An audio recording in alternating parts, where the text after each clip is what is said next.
నమస్తే, నేను మీ మాధురి. ఈరోజు మనతో పాటు ఉన్నారు మాడుగుల శివప్రసాద్ గురువు గారు. నమస్తే గురూజీ. ఆశీర్వచనం తల్లి.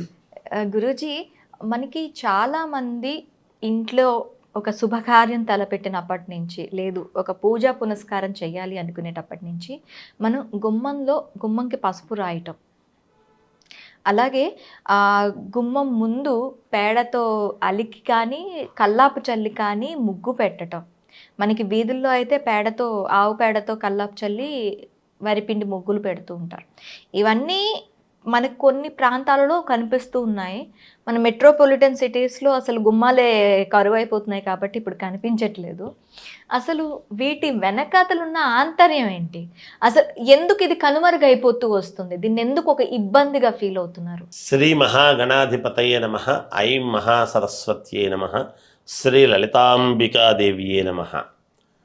ఆచారాలు, ఆచరించేటువంటి విధానము, అసలు ఇది ఆచరించాలనా, ఆచరించకపోతే ఏమిటి, దీన్ని నిర్బంధనగా ఫీల్ అవుతున్నారా సమాజము?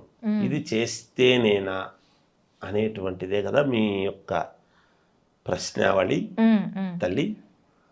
మంచిది.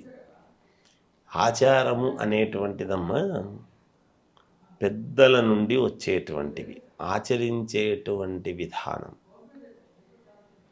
అయితే మీరు అడిగారు ఇందాక గుమ్మము అని. ప్రధాన గడప అనేటువంటిది చాలా ఇంటికి ప్రాధాన్యత కలిగినటువంటిది. ఇంటి యజమాని ఎంత ముఖ్యమో ఇంటికి, అలాగే ముఖద్వారము, ఆ ద్వారము గడప అనేటువంటిది చాలా ముఖ్యం.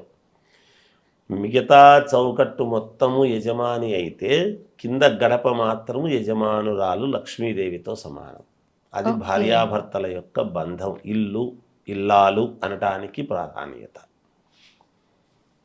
ఇల్లును చూస్తే ఇల్లాలని చూడాల్సిన అవసరం లేదు అని అంటారు. ఆ ఇల్లు చక్కదిద్దుకున్నటువంటి విధానాన్ని బట్టి ఆ స్త్రీమూర్తి యొక్క ఔన్నత్యము తెలుస్తుంది అని. ఈ తలుపులు, ఈ మిగతా ఇదంతా కూడా చౌకట్టు అంతా యజమాని అయితే గడప అనేటువంటిది ఇల్లాలు. గుర్తుపెట్టుకోవాలి ముందు ఏమిటి అనేది. కనుక మనము ప్రధాన గడప చాలా అవసరము.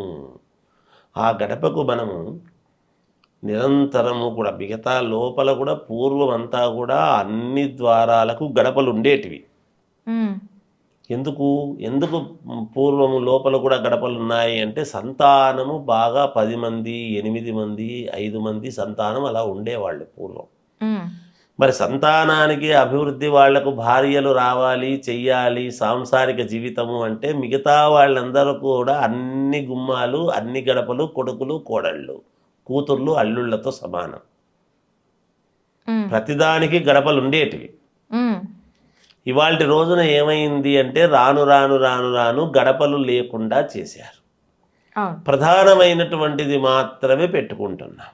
అందుకే ఏమైంది, ఎప్పుడైతే మనము చేతులారా చేసుకున్నటువంటి దానికి ఎక్కడా కుటుంబాలు కలిసి లేవు, విదేశాల్లో ఉంటున్నారు, కొడుకు కోడలు దూరంగా ఉంటున్నారు అని, మనము ఇంట్లో ఉంటే కూడా ఇదే ఊళ్ళో ఉండినా ఇంకో చోట ఉంటున్నారని ఇవన్నీ చెప్పుకుంటున్నాము.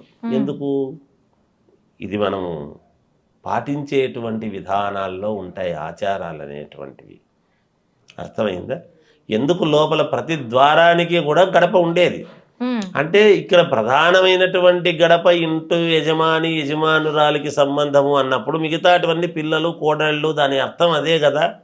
అందుకే సంతానము సస్యశ్యామలముగా, పెద్ద పెద్ద కుటుంబాలు అన్నీ కూడా పూర్వపు ఇళ్ళు చూడండి, ప్రతి ఇంటికి కూడా గడప ఉండేది.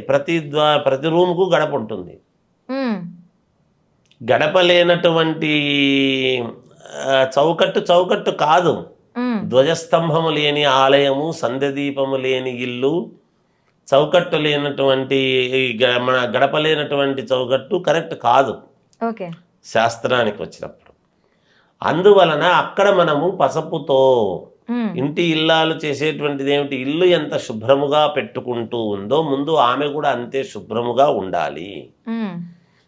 గడపకు పసుపు రాయటం అనేటువంటిదే కాదు, లక్షణకరము అయినటువంటి పనులు. ఇల్లు ఎంత లక్షణకరముగా ఉంటుంది అంటే ఇల్లాలు కూడా అంతే లక్షణకరముగా కాళ్లకు పసుపు పట్టించుకొని స్నానము చేస్తే కూడా పసుపుతో రుద్దుకొని స్నానము చేసి గడపకు పసుపు పట్టించి బొట్టు పెట్టి 2 అగరబత్తీలు తిప్పి గడపకు నమస్కారం చేసుకొని అలా పక్కన పెడితే ఆ గడప లక్ష్మీదేవి, మన ఇంట్లో లక్ష్మీ కటాక్షము తాండవిస్తుంది.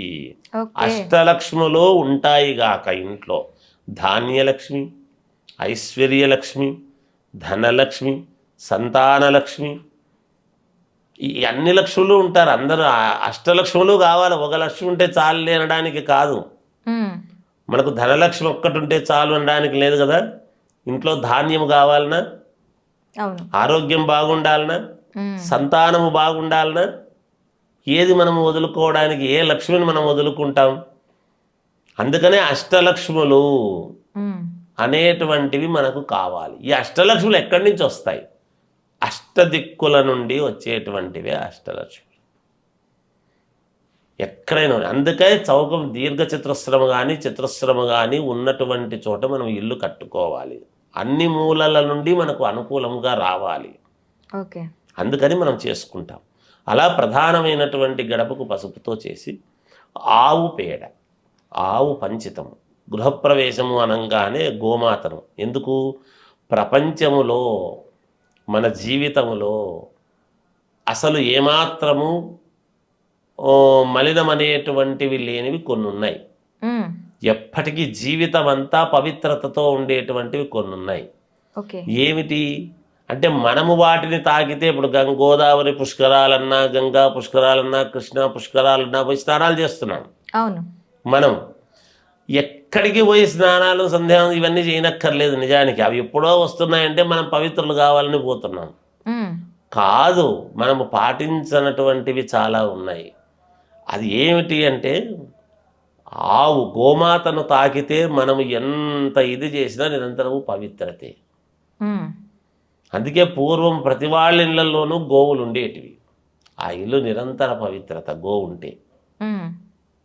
బాగా ఆలోచన చేయండి. నేను చెప్తున్నాను, ప్రతి మనకు చాలా ఉన్నాయమ్మా ఆచారాలు. ఇలా చెప్పుకుంటూ పోతే దండిగా ఉన్నాయి. ఆ ఆవు పంచితము పరిశుద్ధము, దానికి అపవిత్రత లేదు. లేదు. ఆవు పేడకు లేదు, ఆవు పాలకు లేదు. పాలకు అంత పవిత్రతే అంతా కూడా.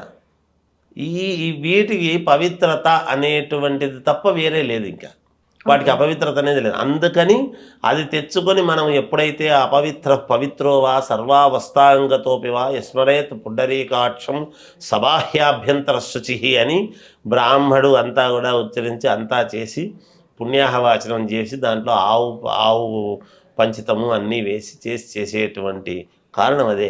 వీడు ఒకవేళ ఏదైనా తప్పు మాట్లాడి ఏదైనా నాలుక గనక ఇబ్బంది కలిగింది అంటే అంతర్శుద్ధి కోసము పంచగవ్యము తీసుకుంటున్నాడు. ఆవు పేడ, ఆవు పెరుగు, ఆవు పాలు అన్నీ కలిపి లోపలికి ఆవు పంచితము అన్నీ కలిపి పంచగవ్యము అనేటువంటిది కడుపులోకి తీసుకుంటున్నాం. అప్పుడు మనం శుద్ధి అవుతున్నామని. లోపల పేగులన్నీ కూడా ఇదవుతాయి, శుద్ధవుతాయి. రోజు ఆవు పంచితంతో స్నానం చేస్తే వచ్చేటువంటి పుణ్యఫలం అంతా ఇంత కాదు, పూర్ణ ఆరోగ్యవంతుడుగా ఉంటాడు గాక. అందుకని కదా మనము గడపకు పసుపు రాస్తే ఏమవుతుంది అంటే పసుపు అనేటువంటిది లక్ష్మీదేవి యొక్క ఇది, అమ్మవారి యొక్క ఇది, గౌరీదేవి యొక్క ఇది. అందుకని పచ్చదనము అనేటువంటిది చాలా అవసరము ఇంట్లో. ఆ గడపకు నిరంతరము మనము పసుపు పట్టించి బొట్లు పెట్టినాము అంటే నిరంతరము లక్ష్మీదేవి మన ఇంట్లో ఉంటుంది గాక అనేటువంటి దానికి తీసుకుంటాం. ఇది ఆచరించాల్సినటువంటి విధానం. ఓకే గురుగారు, నమస్కారం. జయోస్తు.